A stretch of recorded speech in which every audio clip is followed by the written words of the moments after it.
We've had three presentations on three distinct sectors where infrastructure as a whole has a potential role to play. We've now got a reasonable amount of time for some questions from the floor to each and all of our presenters, and we'll have a summary right at the end from Garry to wrap it up for us all in the style that only he can do. So I'm asking firstly, anybody who's got a question from the floor.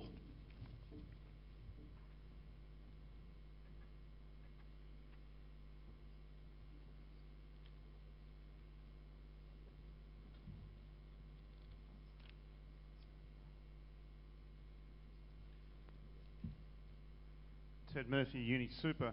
My question is to James. Can you elaborate upon establishing urban property rights in respect of water, with particular regard to property rights for the commercial and industrial sector, and what water property rights would apply to the household sector? Sure. Can you hear me there? We're really familiar with rural sort of property rights and all the issues around that. We know how we can design kind of property rights to work in those situations. Property rights in cities have generally been implicitly held by the government monopolies that supply us with water. The idea would be to allocate property rights to large users if they wished to hold them directly, or to allocate effective property rights to households by the mechanism of structuring retail tariffs. So when I referred to having an allocation by a household at an affordable price to get around some of these social issues tied up with water, that's effectively the kind of adjunct for a property right for small users. It may not be effective to have an actual right that's traded. If you look at, I guess, the electricity market, the people who trade electricity at the wholesale market are very, very few and far between. Generally, the players in the electricity market are a very small number of large users. I don't expect the water market to be much different in urban areas. And so you can achieve the same objectives, though, through the way you structure tariffs. Just shortly, so you had an allocation for a household at a fairly modest price.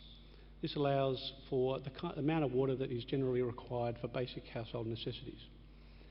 That could be adjusted by household size. There's different ways you could play with it. And then above that, you pay the market price. So if you do want to have an exotic garden, you can pay the market price for that water.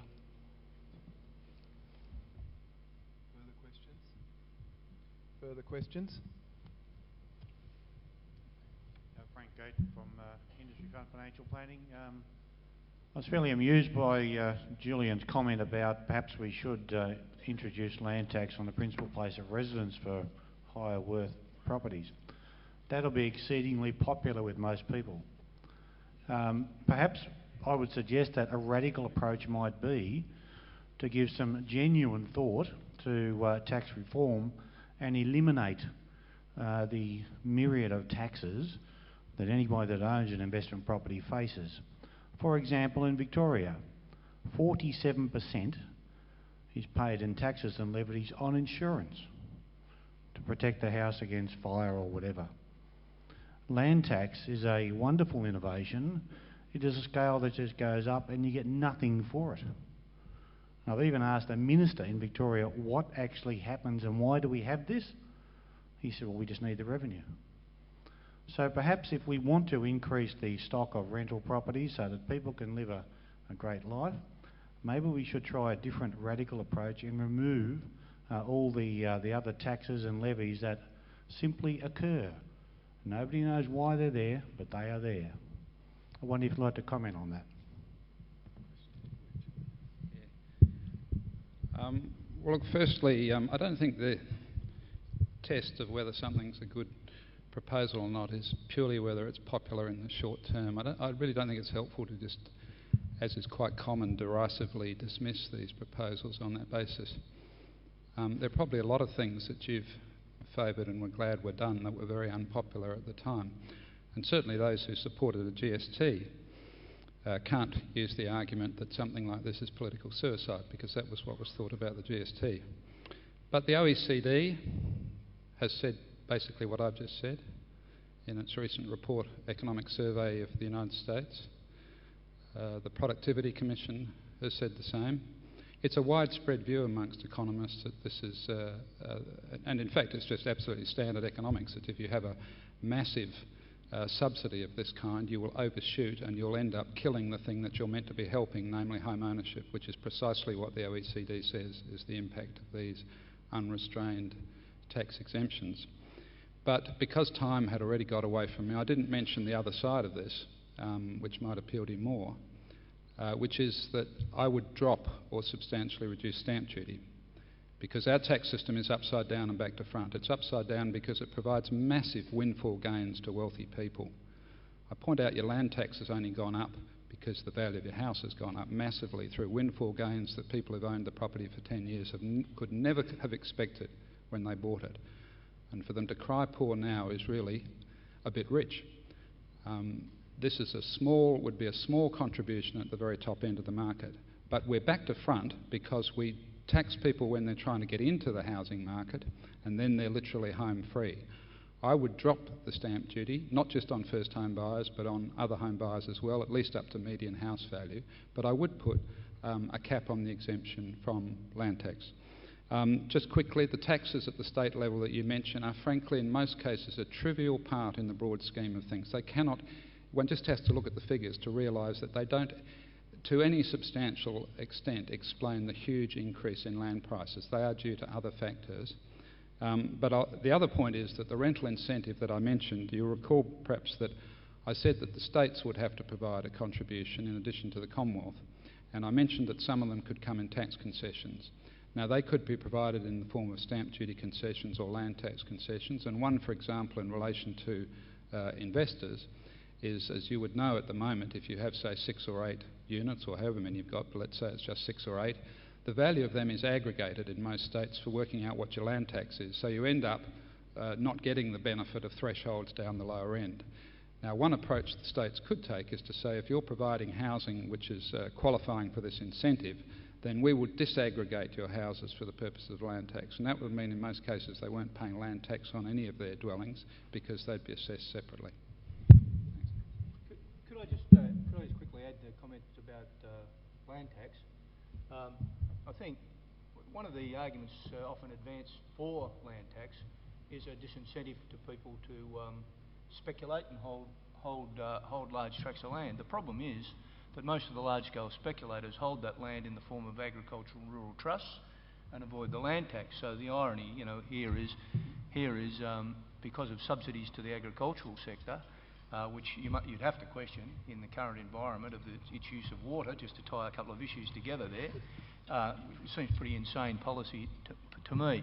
What might make good sense, Julian, though, is to change the land tax so that it is lightened off or made less for those people who actually develop the land for residential housing within a certain time, or who develop it even for affordable housing within a certain time, and increase it on others. Just to very quickly respond, being chair of a summit group that has a very wide range of members, I'm a bit restricted about what I can say about some things, but I agree with Garry. One of the big challenges we're going to have, even with the rental incentive scheme I was talking about, is to get the land to put the houses on, and we've really got to get this land out of the hands of speculators. Next question.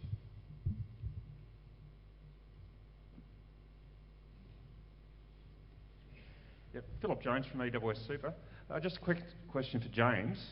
Without using desalinated water from the ocean, what do you think is the maximum sustainable population of Australia in the current water environment? You're an expert on that. Well, the short answer is I've got no clue. But that's never stopped me talking in the past, so I'll have a stab. I guess there's a whole lot of technologies around water, recycling technologies, and there's a whole lot of sources of water that we can tap other than seawater.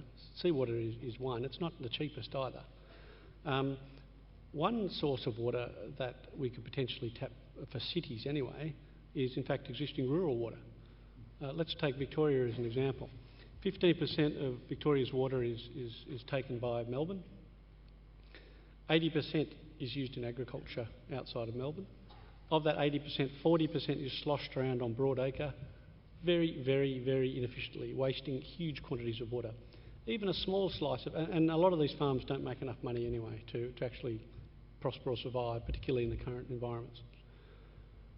So you could actually have Melbourne's growth in water from actually existing irrigated water for some time by just buying it on the market if you wanted to. So there's a whole lot. We haven't talked about recycling, which also has a lot of potential, although not very politically palatable, if I can put it that way. So what is the population that could sustain a very large number? Can I again supplement that? The other thing about water, and we'll continue with the Victorian example, of that 80% that goes to agriculture, about 30% of it is wasted entirely. And that is because it is channeled through irrigation, basically through infrastructure, which is not 20th century infrastructure, certainly not 21st century, it's 19th century irrigation infrastructure. It goes through open channels. It is distributed through devices called Dethridge wheels, which are wooden devices.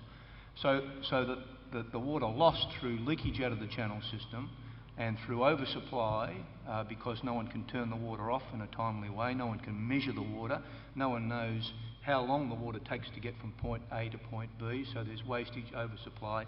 Forget about evaporation, that's expensive to fix because that requires pipes, but virtually all of the wastage through open channel irrigation could be fixed by technology, ironically technology developed in Victoria and exported to the United States right now. Now the government is awake to it in part, but is doing about half of what is required at about half the pace. That problem of water and shortages of Melbourne water could be solved by one single irrigation infrastructure project, properly managed. While I agree with James about creating markets to get water efficiency up over the longer term, what's needed in the short term is government decision making. Further questions from this side of the hall? Anybody who's feeling... No, all right. Up there, up the back. Julian, you seem to be advocating privatisation of water in a free market. I think, water is a right, and the way you seem to be putting it, you can have your exotic garden, but when things come privatised, my experience is it's like beer used to be a working man's drink, now you've got to live in Toorak to buy it. And the carbon credit comments, cutting carbon credits in Australia, where we can't control the Chinese use of their carbon credits or India's future use, carbon is going to go higher, and our input in cutting, in my opinion, will only be a nip in the bud. There you are. I think, James, the question is, can you effectively have a privatised market for water but meet people's basic needs? Look, privatisation is one possible thing you might do in the long run if you really were confident about the industry you were structuring and that you'd got all the settings right and et cetera, et cetera. But what I'm talking about really, at least in the shorter to medium term, is opening up the industry so that really sensible innovations that make money, so that are good for the environment, can happen.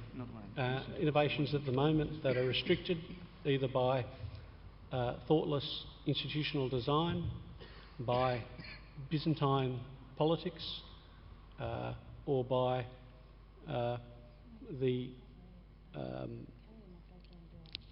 the nature of the different interest groups that drive the water sector, both rurally and in the urban setting. the kind of project that Garry was talking about, say the Food Bowl project in Victoria, from what I can see, it's pretty much a win-win-win situation. And whether it's done by the government, which would be great, or whether it's done by the private sector, you know, I'm neutral. And I think that the second part of the question was, notwithstanding that Australians might be the first or second highest per capita emitters of carbon in the world, what's the point of us doing anything when on sheer bulk and volume China and India are going to provide a huge amount of emissions on their current scope of development? And Frank's going to answer that for us. Look, China is one of the countries that's extraordinarily vulnerable to the impacts of climate change, and the Chinese leadership is increasingly understanding that. And in fact, if you look at a whole lot of areas of policy, renewable energy targets, energy efficiency efforts, even their attitudes to export energy-intensive industries, China's actually moved ahead of us in policy terms. I mean, Australia will be playing catch-up in some of these areas now. But of course, there's huge growth in China, but per capita we're, you know, something like still 4 or 5 times per person, and our historical contribution is even greater. The reality is that what the Bush administration and the Howard government have done is set us back 10 years in providing the lead that's the basis on which countries like China will come on board, and we've delayed those countries taking on mandatory targets by not moving ahead as we had promised to do way back at Rio. But look, let's understand this game. It's actually going to be a game of who's going to get ahead first in these new clean industries. And frankly, the big danger we're going to face in Australia is we'll be importing a lot of these technologies from China. We've already seen technologies developed here initially taken to China and elsewhere. Just quickly on the earlier point on the property right issue, look, I have some sympathy with the concerns you have there. In the carbon design of emissions trading, some people take a view that you just get these property rights out there and let the private sector sort it out. And I don't accept that as the way in which you should design a carbon scheme. So there's a lot of detail. Australia, in fact, is the only place where people are talking about property rights. They don't do it in any of the American schemes. They don't do it in Europe. And so there are some issues there. The devil will be in the details, and watch what comes out over coming months. If I could just clarify that I'm talking about property rights for water, and I would agree with many of the comments that Frank's made about property rights in climate change, a live and current debate. Right, we have time for one more question, please. A quick one. We're way up here on the right wing. Wally Troll here at Bus Q. I mean, I would reject the view that you only need a price structure to reduce water usage. We've actually seen in Queensland here in Brisbane through the drought, property usage drop by about 60% for the average domestic consumer by goodwill and public education. And I would suggest to you that the real problem in the water industry is one of distribution. There's plenty of water in North Queensland that a pipeline that was running constantly. So maybe the concept of building a national water grid will be more appropriate over the long term. We did it with electricity. We've seen how the price mechanisms have failed in the electricity industry.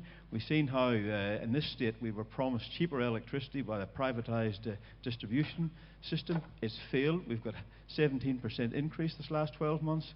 So I don't think always the market works in an equitable way in the best interest of the community. I think the conservation measures pushed out where government shows its fair income get a better result for the community. And I would agree with Frank when he talks about the conservation methods.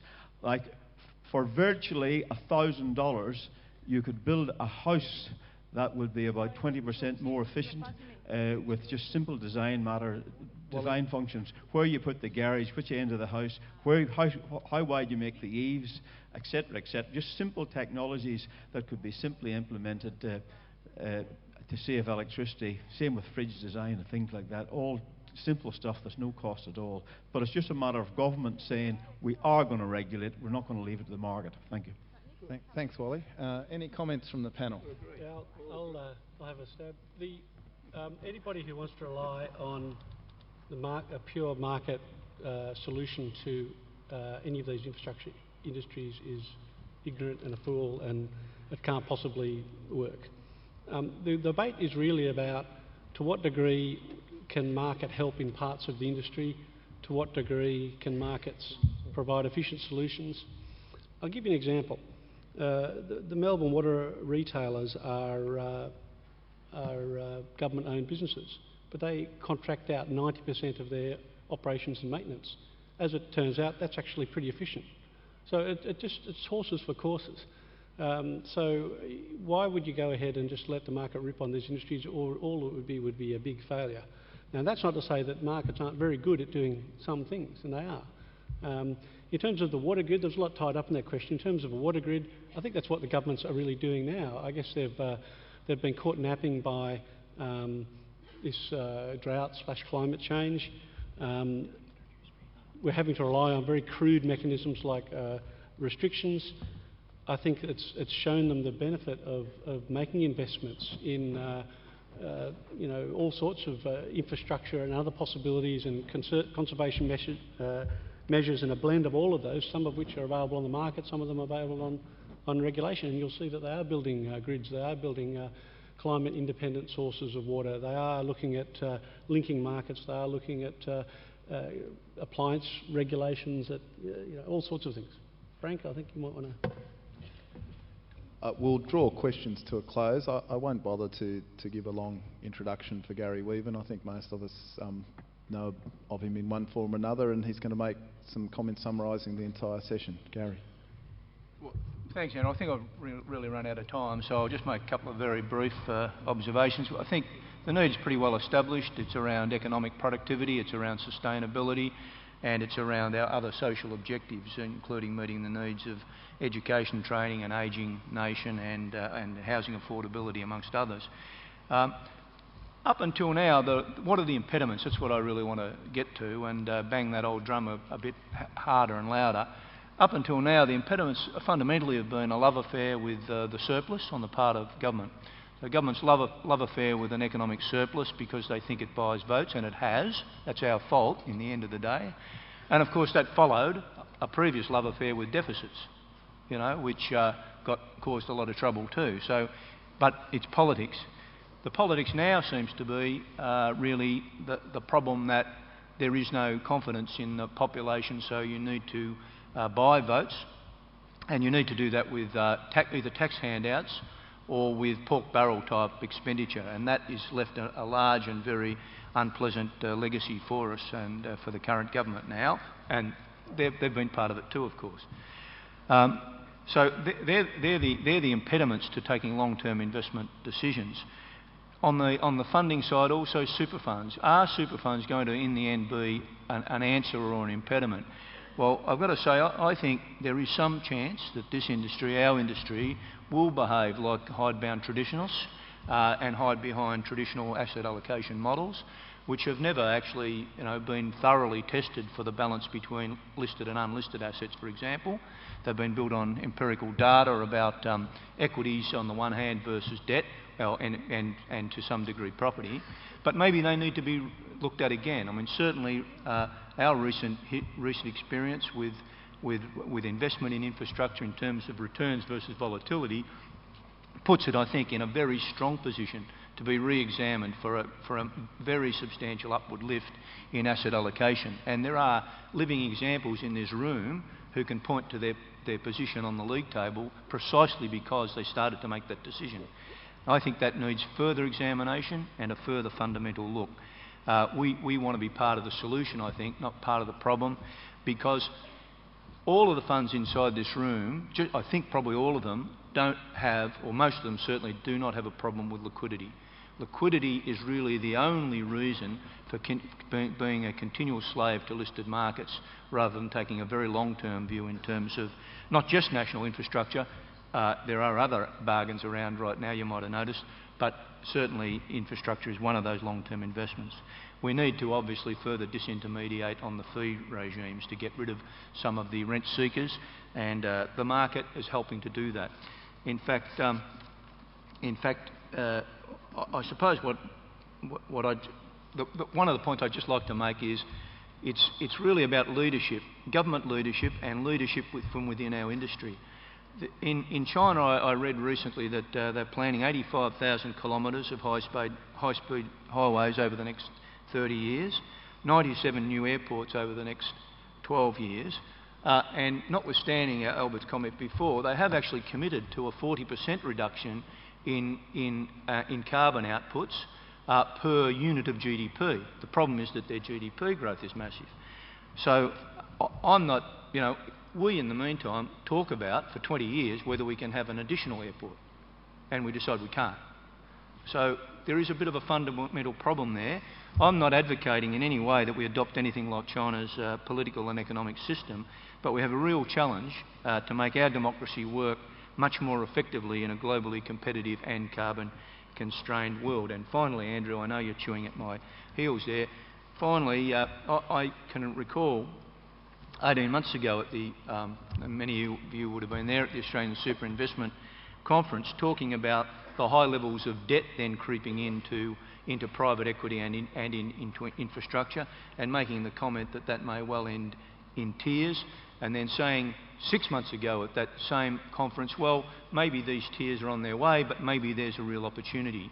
The question I think for us is that opportunity going to be one available to the petrodollar nations, to China and some other nations that are cash rich and have strong cash flows, or is the one other source of fairly strong cash flow, the funds in this room, also going to seize that opportunity? It is not just an opportunity in respect to infrastructure, of course. It is an opportunity to take very strong strategic positions across the board in this country. And those opportunities, I think, are going to be around for a little while if we can marshal our act to take advantage of them. Thank you.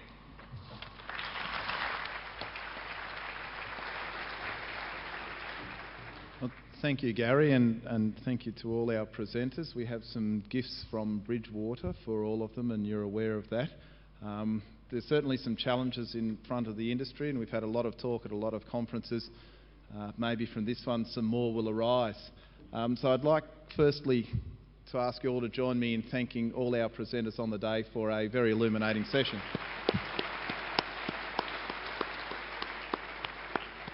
And secondly, to remind you that the infrastructure for tonight's dinner will be inside rather than outside due to the inclement weather here in Brisbane. And lastly, to ask you all to be a little bit quick in heading to the next session because we've run over time a little bit. But thank you very much.